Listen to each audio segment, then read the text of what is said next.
नमस्कार दोस्तों, आज मैं आपको आषाढ़ मास के एकादशी व्रत में सुनी जाने वाली 11 माता की कहानी सुनाने जा रही हूँ। प्रेम से बोलिए 11 माता की जय हो। संध्या गरीब विधवा और दलित औरत थी। कुछ समय पहले ही उसके पति का देहांत हो गया था। वह अकेले ही अपने बेटी माधवी का पालन पोषण कर रही थी। संध्या गांव के लोगों के घरों में झाड़ू लगाने का काम करती थी। वह विष्णु भगवान की परम भक्त थी। दलित होने के कारण उसे मंदिर में प्रवेश करना मना था। विष्णु भगवान में अपार श्रद्धा होने के कारण वह गांव के विष्णु मंदिर के आगे भी साफ सफाई का काम करती थी। कुछ ही दिनों में एकादशी व्रत आने वाला था। एक दिन उसकी बेटी माधवी बोली, माँ, इस बार एकादशी का व्रत मैं भी करूँगी। संध्या बोली, बेटी, एकादशी का व्रत बहुत कठिन होता है, क्या तुम ठीक से कर पाओगी? माधवी बोली, हाँ माँ, मैं कर लूँगी। तब संध्या ने कहा, ठीक है, मैं भी तेरे साथ इस बार निराजल एकादशी का व्रत रखूंगी। इस तरह दोनों माँ बेटी व्रत करने की तैयारी शुरू कर दी। संध्या ने काम करके कुछ पैसों का इंतजाम करके पूजा का सामान खरीदा। दोनों माँ बेटी विष्णु भगवान को फूल अर्पित करने के लिए मंदिर जाते हैं। इन फूलों के सिवाय विष्णु भगवान को अर्पण करने के लिए उनके पास कुछ नहीं था। मंदिर में प्रवेश करने पर पुजारी उन्हें मंदिर के द्वार पर ही रोककर बोला कि तुम माँ बेटी कहाँ अंदर जा रहे हो? तुम्हें पता नहीं है कि तुम्हारे जाति वालों का मंदिर में जाना मना है?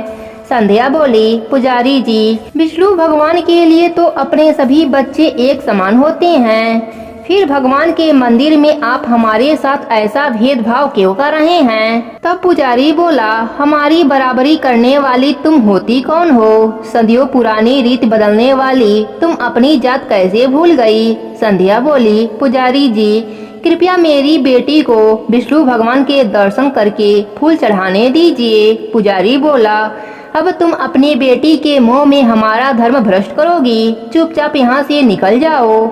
इसके बाद पुजारी ने लोगों से कहा, देखो भाइयों, यह अछूत औरत होकर मंदिर में विष्णु भगवान के दर्शन करने आ गई हैं। इन्हें यहाँ से भगाओ, नहीं तो यह मंदिर को भ्रष्ट कर देंगी। पुजारी की बात सुनकर बाहर खड़े लोगों ने माँ बेटी को भगा दिया। लेकिन इसी बीच उन सब से नजर बचाकर माधवी चुपचाप मंदिर के द्वार से विष्णु भगवान को फूल चढ़ा देती है। विष्णु भगवान का दर्शन न होने के कारण दोनों उदास होकर घर लौट आते हैं। अगले दिन सुबह जब मंदिर का द्वार पुजारी खोलता है तो देखकर हैरान हो जाता है कि कल के चढ़ाए सारे फूल मुरझा गए हैं, मगर द्वार के पास पड़े फूल अभी भी ताजे हैं। यह देखकर पंडित आश्चर्य में पड़ जाता है। वह सोचता है कि मंदिर तो मैंने अभी अभी खोला है, यह कल के चढ़ाए हुए फूल किसी भक्त के हैं जिनमें अभी भी ताजगी बाकी है। थोड़ी देर में ही यह बात पूरे गांव में फैल जाती है। सभी अपने आप को विष्णु भगवान का सच्चा भक्त साबित करना शुरू कर देते हैं। सभी एक दूसरे को बता रहे थे कि फूल उनके द्वारा चढ़ाए गए हैं। इन सब से बेखबर संध्या व माधवी दोनों सच्चे मन से विष्णु भगवान के भक्ति में मग्न थीं। संध्या ने बहुत ही मेहनत से पारण सामग्री इकट्ठा किया था। संध्या कहती है, माधवी आ जाओ, व्रत के पारण का समय हो गया है। विष्णु भगवान की पूजा करने के बाद दोनों माँ बेटी अभी खाना खाने बैठी ही थी कि बाहर से बूढ़ी औरत की आवाज आई, अरे कोई इस बुढ़िया को भी खाने के लिए कुछ दे दो, मैं 2 दिन से कुछ नहीं खाया है। माधवी व उसकी माँ बाहर देखती हैं कि घर के बाहर एक बेहद कमजोर और बूढ़ी औरत एक लाठी का सहारा लेकर खड़ी थीं। उस बूढ़ी औरत को देखकर उनके मन में दया उमड़ आती है। वह अपना खाना उस बूढ़ी औरत को खाने के लिए दे देती हैं। बूढ़ी माई खाना खाकर तृप्त हो जाती हैं। वह उनको एक छोटी सी पोटली देते हुए कहती हैं कि इसे अपने पूजा के स्थान पर रख दो। उसके बाद मंदिर में जाकर विष्णु भगवान के दर्शन कर लेना। उसके बाद तुम्हारे सारे दुख दूर हो जाएंगे। दोनों माँ बेटी फिर थोड़े से फूल लेकर डरते डरते मंदिर पहुँचती हैं। उन्हें देखते ही पंडित बोला, अछूत कहें कि तुम दोनों आज फिर से मंदिर में आ गईं। यह अछूत होते ही ऐसे हैं। जो एक बार में बात समझते ही नहीं। संध्या ने कहा, पुजारी जी, विष्णु भगवान ने हमें मंदिर में पूजा करने से कभी मना नहीं किया। आप जैसे धर्म के ठेकेदार ही हमें मंदिर में प्रवेश करने से रोकते हैं। बस इतना पता है कि विष्णु भगवान के दरबार में हम सब बराबर होते हैं। विष्णु भगवान के नजरों में कोई भी छोटा या बड़ा नहीं होता, इसलिए हमें विष्णु भगवान की पूजा व दर्शन कर लेने दीजिए। पंडित बोला, अब तुम मुझे पंडिताई का पाठ भी पढ़ाएगी? और वह मंदिर में आए हुए लोगों के तरफ देखते हुए कहता है, अरे भाइयों, देखो, यह अछूत फिर से मंदिर में घुसने आ गई हैं। इससे पहले कि यह मंदिर को दूषित करें, इससे पहले ही इस अछूत को निकाल बाहर करो। सारे लोग उन्हें खदेड़ने लगते हैं जैसे वह कोई जानवर हो। इस भाग दौड़ में माधवी के हाथ का फूल मंदिर के प्रांगण में गिर जाता है। अगले दिन जब सब मंदिर में जाते हैं तो वहाँ सब देखते हैं कि माधवी के हाथ से गिरे हुए फूल अभी भी ताजे हैं। पंडित बोला, लगता है यह माँ बेटी टोना जादू करने वाली हैं। उन्होंने ही मंदिर पर जादू किया हुआ है। भाइयों, उन्हें पकड़कर यहाँ लाना होगा। उनका फैसला यही विष्णु भगवान के सामने होगा। लोग दोनों माँ बेटी को पकड़कर मंदिर में लाते हैं। पंडित बोला, सच सच बताओ, तुम लोग यहाँ क्या जादू कर रखा है? हम यहाँ इतनी भक्ति से विष्णु भगवान की पूजा करते हैं, फिर भी हमारे फूल मुरझा जाते हैं और तुम अछूत जात की औरत होकर मंदिर में प्रवेश करने के लायक भी नहीं हो। तुम्हारे फूल कैसे ताजे रहते हैं? संध्या बोली, पुजारी जी, हमने कुछ नहीं किया है, हम कोई जादूगर नहीं हैं। तभी लोग गुस्सा करके उन्हें पीटना शुरू कर देते हैं। बेचारी संध्या वहीं गिर जाती है और माधवी दौड़कर अपने माँ से लिपट जाती है। तभी वहाँ अचानक से तेज आंधी चलने लगती है। इसके बाद आगे का दृश्य देखकर लोगों की आंखें फटी की फटी रह जाती है। उनके सामने साक्षात 11 माता प्रकट होती हैं। वहाँ उपस्थित पुजारी लोग माँ के सामने झुक जाते हैं। संध्या व माधवी माता को देख रोने लगती हैं। 11 माता कहती हैं, मेरा भक्त वही है जो सच्चे मन से मेरी पूजा करे। तुम लोग क्या सोचते हो कि भक्ति सिर्फ सजावट व पंडाल से होती है? भक्ति सीखनी है तो मेरी इस भक्त से सीखो। इसकी भक्ति के तेज से ही इसके द्वारा बनाए भोजन को खाकर मैं तृप्त हो गई। माता की यह बात सुनकर संध्या व माधवी के आश्चर्य का कोई ठिकाना न रहा। दोनों माँ बेटी समझ चुकी थीं कि उस बुढ़िया के भेष में स्वयं देवी माँ थीं। फिर संध्या माता को प्रणाम करके कहती है कि हे ममतामयी माँ, हम सब आपके पुत्र हैं, सबको क्षमा कर दीजिए। पुजारी को भी अपने गलती का एहसास होता है और वह कहता है, माँ, हमसे बहुत बड़ा अपराध हो गया है, हमें माफ कर दीजिए। मैंने संध्या व माधवी जैसे कई भक्तों को इस मंदिर में आने से रोककर मैंने बहुत बड़ा अपराध किया है।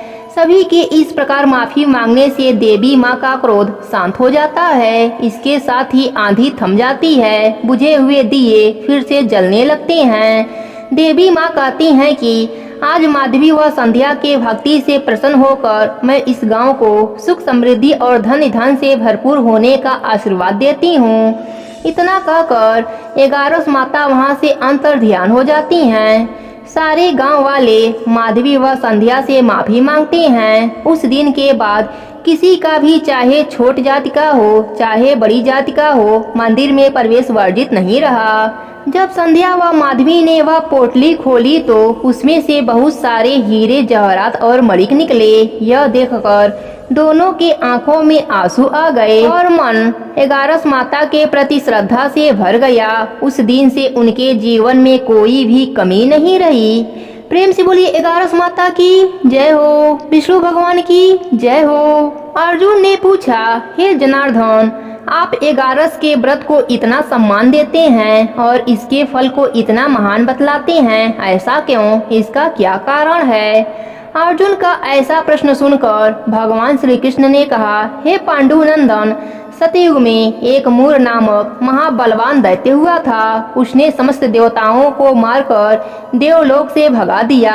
देवराज इंद्र मूर के डर से इधर उधर मारे मारे फिरने लगे। अंत में महान दुख से पीड़ित हो सब देवताओं को साथ ले भगवान शंकर के यहाँ कैलाश पर्वत पर जाकर उनकी अनेकों प्रकार से विनय कर अपने दुख गाथा उन्हें सुनाई और कहा, प्रभु अब आप कृपा कर ऐसा कोई उपाय बतलाइए जिससे देवताओं सहित मैं इस महान विपत्ति से मुक्त हो जाऊं। देवराज इंद्र की ऐसी बातें सुनकर भगवान शंकर ने कहा, देवराज आपको भगवान विष्णु जी के शरण में जाना चाहिए, क्योंकि वही सबके संकटों को हरने वाले हैं। भूतपति भगवान शंकर की ऐसी बारी सुन देवराज इंद्र देवताओं सहित भगवान विष्णु के लोक को गए। वहां जाकर क्या देखते हैं कि भगवान विष्णु शंख चक्र गदा पद धारण किए हुए शेष सैया पर शयन कर रहे हैं और श्री लक्ष्मी जी उनके चरण सेवा कर रही थीं। ऐसे भगवान वासुदेव को अवलोकन कर इंद्र महान आनंदित हुए और देवताओं सहित नतमस्तक हो स्तुति करने लगे।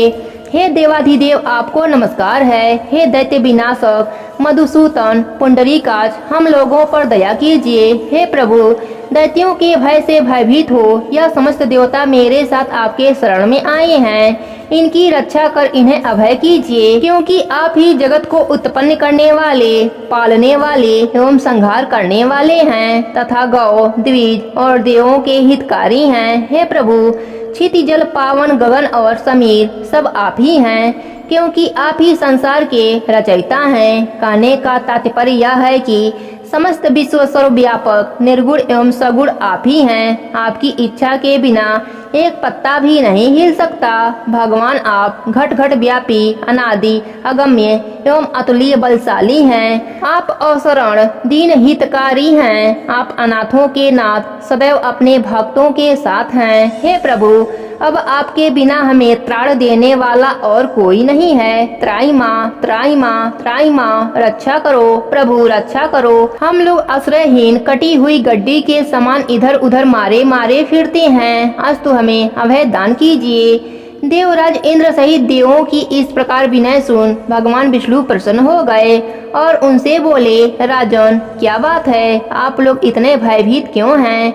आप लोगों को किसने सताया है? आप समस्त वृतांत मुझसे कहिए और भय को त्याग कर निर्भय हो जाइए। भगवान विष्णु को सदैव देखकर देवराज इस प्रकार कहने लगे, प्रभु पूर्व काल में ब्रह्म वंश में उत्पन्न एक नारी जंग नामक महाबलशाली दैत्य था और सभी देवताओं को महान कष्ट देता था। उसी का पुत्र अब जिसका नाम मूर है और जिसकी राजधानी चंद्रवाती है, अपने पिता से भी महाबलवान है। अपने अनुपम बल और अलौकिक तेज के कारण संपूर्ण विश्व पर विजय कर देवताओं को देवलोक से निकाल दिया है और सभी देवताओं का स्थान स्वयं ही ग्रहण कर लिया है। प्रभु इंद्र वरुण यम कुबेर सब कुछ वही है और आज व्योम पर प्रखंड मातंग के समान त्रिलोकी को तपा रहा है। अस्तु अब आप हम लोग देवताओं पर परम अनुग्रह कर उस दैत्य का संहार कीजिए और हम शरण में आए हुए देवताओं की रक्षा कीजिए। भगवान विष्णु इंद्र के मुख से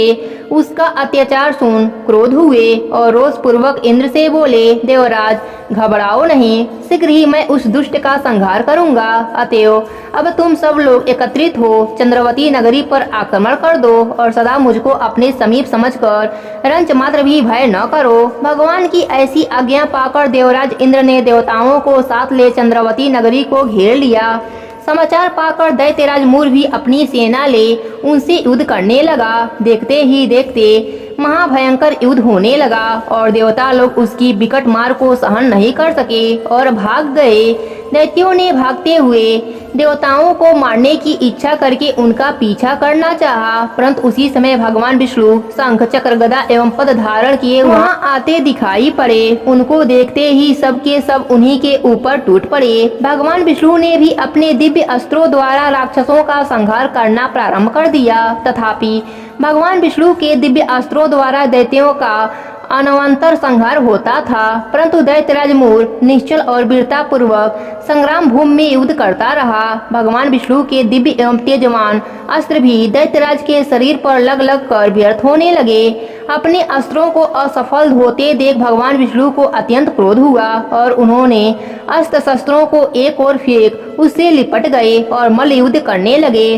परंतु अत्यंत परिश्रम करके भी वे दैत्यराज को पराजित नहीं कर सके। जब भगवान बहुत थक गए तब बद्रिकाश्रम की ओर चले गए और वहां जाकर बहुत ही जीर्ण हो गए। तब एक गुफा देख उसमें प्रवेश कर गए। इस गुफा का नाम हेमवंती था। भगवान विष्णु वहां जाकर सो गए।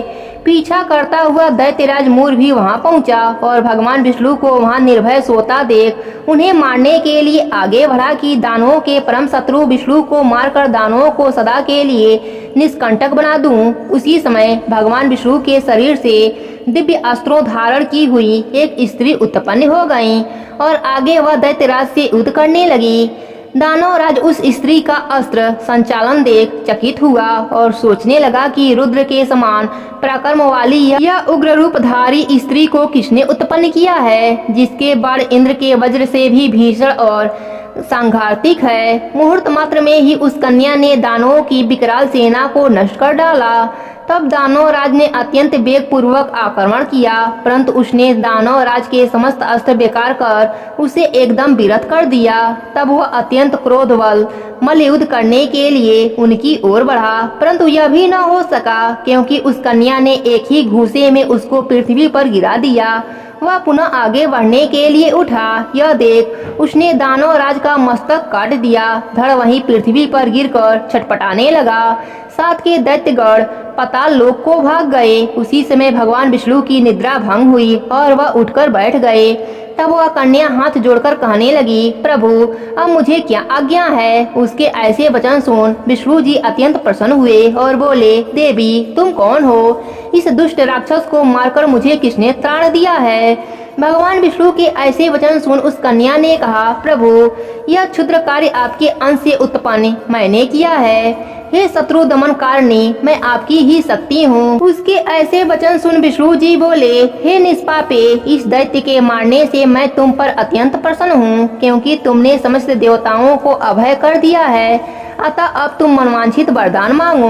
भगवान के ऐसे वचन सुन वह कन्या बोली, हे भगवान यदि आप सचमुच ही मुझ पर प्रसन्न हैं और वर देना चाहते हैं तो कृपया कर यही वर दीजिए कि आज का दिन मेरे ही नाम से प्रसिद्ध हो और आज के दिन व्रत करने वाले को मैं समस्त पापों से मुक्त कर सकूं और उपवास का आधा पुण्य एक बार भोजन करने एवं रात्रि भोजन में भी प्राप्त हो और अपनी इंद्रियों को दमन कर मेरे दिन संपूर्ण व्रत करने वाले को विष्णु लोक की प्राप्ति हो।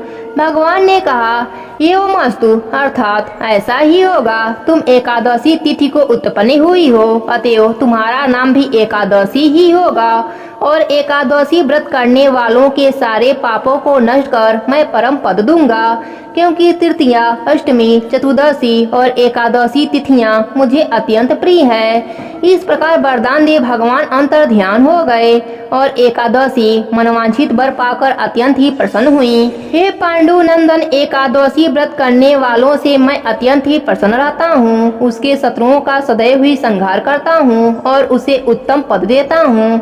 एकादशी की उत्पत्ति का वृतांत मैंने तुझको सुना दिया। एकादशी पापों का नाश करने वाली है। शुक्ल एवं कृष्ण दोनों ही पक्षों की एकादशी समान होती हैं। दोनों ही पक्ष के व्रत करने वाले उत्तम लोकों में स्थान पाते हैं। एकादशी का व्रत करने वाले एवं भगवान विष्णु की एकादशी व्रत महात्म्य की कथा को सुनने और सुनाने वाले दोनों ही धन्य हैं। उनको अश्वमेघ यज्ञ का फल अनायास ही प्राप्त हो जाता है। जो परम वैष्णव है और भक्ति पूर्वक भगवान विष्णु की कथा को श्रवण करते हैं, वे अपने 3 कोटि पुरुषों के साथ विष्णु लोक में स्थान पाते हैं। एकादशी माहात्म्य का एक अंश भी सुनने वाला ब्रह्म हत्या आदि पापों से छूट जाता है। संसार में न तो वैष्णव धर्म के समान कोई धर्म है और न एकादशी के समान कोई दूसरा व्रत ही है। प्रेम से बोलिए एकादश माता की जय हो, विष्णु भगवान की जय हो। एक समय की बात है, एक नगर में एक सेठ रहता था। वह अपने शादी के बाद नए वस्त्र पहनकर अपने पत्नी को लाने पहली बार ससुराल जा रहा था। रास्ते में उसने एक गाय को तालाब की ओर जाते देखा। वह गाय पानी पीने के लिए तालाब में उतर तो गई, लेकिन कीचड़ होने के वजह से वह तालाब से बाहर नहीं निकल पा रही थी। गाय ने उस आदमी को वहां से गुजरते देखा तो उसने आदमी से मदद के लिए कहा, लेकिन सेठ ने कहा कि मैं नया वस्त्र पहना हूँ और मैं अपने ससुराल जा रहा हूँ। अगर मैं तुम्हारी मदद करूँगा तो मेरे कपड़े गंदे हो जाएंगे। गाय माता उदास हो गईं और वह कीचड़ में धंसती जा रही थी। गाय ने उस सेठ को श्राप दे दिया कि अब से 8 पहर बाद तू गधा बन जाएगा। अब वह सेठ डर गया और गाय से अपने भूल के लिए क्षमा मांगने लगा, लेकिन तब तक गाय पूरी तरह पानी में डूब चुकी थी। वह सेठ पछताता हुआ उदास मन से अपने ससुराल पहुंचा। जाते ही उसने अपने पत्नी को ले जाने की रट लगा दी। सभी ने उसे बहुत आग्रह किया कि अभी तो तुम आए हो, कम से कम एक रात यहाँ रुक जाओ, लेकिन वह रुकने के लिए तैयार नहीं था। तब उसकी पत्नी ने कहा कि जब सभी लोग इतना कह रहे हैं तो आप एक दिन के लिए क्यों नहीं रुक जाते। तब उसने अपने पत्नी को गाय के श्राप वाली बात बताई। उसकी पत्नी उसी वक्त अपने मायके से विदा लेकर पति के साथ चल पड़ी। 8 पहर बाद वह आदमी गधा बन गया और पूरा दिन घर में पड़ा रहता। कुछ दिनों के बाद घर में खाने पीने के लाले पड़ गए। तब उसने अपने पत्नी से कहा कि मुझे लेकर बाहर मजदूरी करो। तब उसकी पत्नी उसे लेकर बाहर गई और नगर के राजा के यहाँ मजदूरी का काम करने लगी। उसे वहाँ बोझ उठाते देख लोगों ने कहा कि तुम्हारे पास तो गधा है, फिर तुम बोझ क्यों उठा रही हो। परंतु उसने कोई उत्तर नहीं दिया और अपना काम करती रही। दूर से यह सब राजा भी देख रहा था। उसने भी उसे यही कहा कि तुम्हारे पास गधा है, फिर तुम यह बोझ क्यों उठा रही हो। तब उसने राजा से कहा कि यह गधा नहीं है, यह मेरे पति हैं। उसने गाय के श्राप वाली पूरी बात राजा को बताई। राजा ने अपने नगर में विद्वानों और पंडितों को बुलाकर इसका उपाय पूछा। तब एक विद्वान ने बताया कि जिस किसी ने 101 एगारस का व्रत किया हो वह अपने पुण्य का फल इसे दे दे तो यह अपने असली रूप में आ सकता है। यहाँ हम आपको एगारस का अर्थ स्पष्ट कर देते हैं। 11 एकादशी व्रत रखने पर 1 एगारस पूरा होता है और 22 एकादशी व्रत रखने पर 2 एगारस पूरा होता है। ऐसे ही जिसने 101 बार 11 एकादशी के व्रत किए हों उसके पुण्य के फल से वह आदमी अपने असली रूप में आ जाएगा। राजा ने अपने पूरे नगर में घोषणा करा दी, लेकिन किसी ने भी पूरे 111 नहीं किए थे।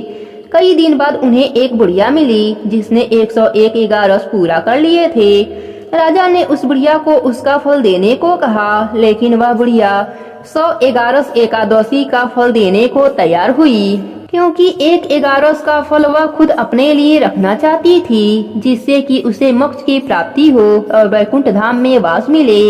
इतना कहकर उसने अपने 100 एगारस एकादशी का फल उस सेठ को दे दिया।